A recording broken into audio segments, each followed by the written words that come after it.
Hey you guys, and welcome back to Love for Plants. I wanted to give you one last update on the cellar. I've been growing these plants in the cellar. My goal was to keep them alive until I can set them outside. That was the only goal I wanted to accomplish growing these things in the cellar. I knew the temperature and the lighting and things were not ideal for these plants, but I just wanted them to stay alive and stay out of the house because it annoys my husband. But he did learn, let me tell you, he did learn that my plants are not doing very well in here, and told me that we need to fix that for next year. So there are things coming in the making. But anyway, update on these. Most of these plants in here are doing fine. Some of them do have some yellow leaves. I think I had a couple that I saved from root rot. I did lose most of my Dieffenbachia, so that was heartbreaking. Other than that, most of them are doing fine. I'm not going to walk back through here. I did want to show you the fig here quick because I know that one was one that I showed you guys when I brought it in. It's doing better now that I have a grow light right on it. I am going to get new growth in here again. There are new leaves popping. You can see that one down here popping out. So that one I think is going to make it. Oh, and I do have this one. My Thanksgiving cactus is actually blooming. And I love it. And yes, you guys, these plants are really dusty and dirty. But he is doing very well. My arrowheads are doing okay-ish.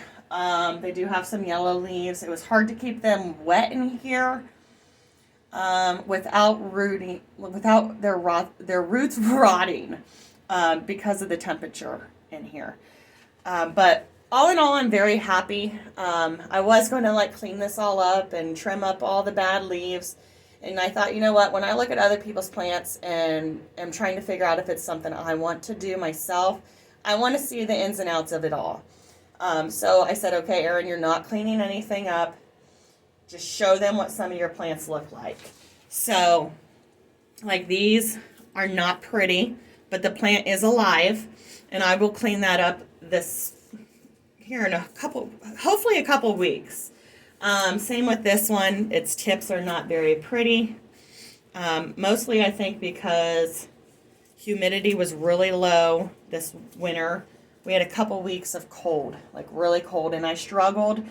I have a small space heater. I struggled to keep it above 50.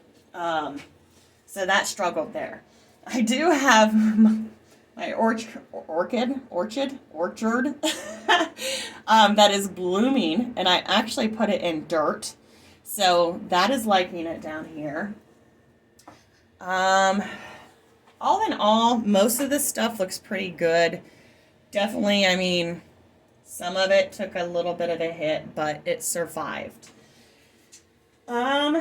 So I do want to say the cellar was a success for keeping plants alive. Most of the time, the temperature in here was in the 60s. I'm at 64 degrees right now in here and 45% humidity. Where I messed up when I first brought my plants in was I should have had the light already in here ready to go. So a lot of them took a hit because poor lighting. And I'm noticing now with more lights in here that they are doing better. I also noticed that I couldn't water my plants in here if the temperature was in the 50s, which is really weird. I even got to where I filled up empty milk jugs with water, let them sit upstairs to get to room temperature, because I was discovering that after I watered, if it was still cold, they would just mush and break. And by keeping my water at room temperature, that seemed to eliminate some of that problem. But all in all, I'm pretty happy. I am watching the temperature now because we are getting some 60 and 70 degree days. And when that happens, I get close to 80 degrees in here, which I don't want it 80 degrees. I would love a 76 steady because they really thrive a lot more in here. But other than that, this will be our last update on the cellar. Hopefully here in a couple weeks, I move these guys out of the cellar into the garage to where I can start opening the garage door during the day and letting them get some real light to start that transition outside. Um, other than that, I hope this helps you guys if you are like me and just have no room upstairs in your house, or if you don't have a greenhouse yet, and you have a space like this.